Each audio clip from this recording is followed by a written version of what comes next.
Konferenza Women in the Mediterranean qarblet l-esperjenzi tan-nisa fil-Mediterran fl-isfond ta' diversi temi, fosthom il-migrazzjoni u l-konflitti, il-vulnerabilità, is-saħħa u r-reżiljenza. Il-konferenza, parti mill-attivitajiet Med25 Lebel Espoir ta' Santa Sede, kienet ikkoordinata mill-Arċidjoċesi ta' Marsilja. Il-professur Nadine Delikata qalet l-lan tal-konferenza huwa li tixpruna diskussjoni dwar l-evolviment tal-perspettivi dwar il-mara u l-irwol tagħha fis-soċjetà. Qalet li dan huwa aktar relevanti meta spiss qegħdin jitressqu rapporti marbuta ma' każi ta' vjolenza domestika u femiċidji li possibilment huma mnebbħa minn kulturi, attitudnijiet u emil miżoġinista. U l-omertà hija silenzju li huwa impost. Hemm drabi fejn is-silenzju huwa virtù, imma hemm drabi fejn is-silenzju wkoll kien mod kif il-mara tkun fil-fatt vittma ta' vjolenza propju għax ma tistax titkellem.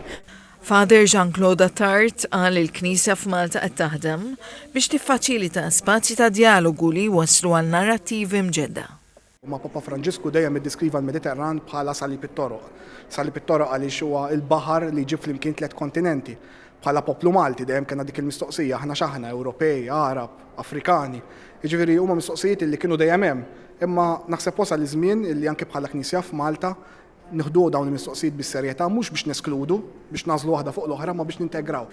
Għall-konferenza attendew ukoll 25 żagħżugħ u żagħżugħa dawn qegħdin Malta biex jgħixu fuq il-vapur Bel Espoir. All these faces, all these smiles, these stories. It's amazing, like seeing how we're different, but at the same time we're all the same. A hopeful, beautiful Mediterranean with all our diversity, but common challenges. We all want the same. We have the same dream. Il-proġett Med25 Bel Espoir huwa proġett li jwieġeb għas-sejħa tal-Papa Franġisku sabiex il-Baħar Mediterran jevolvi fi spazju ta' dialogi u paċi.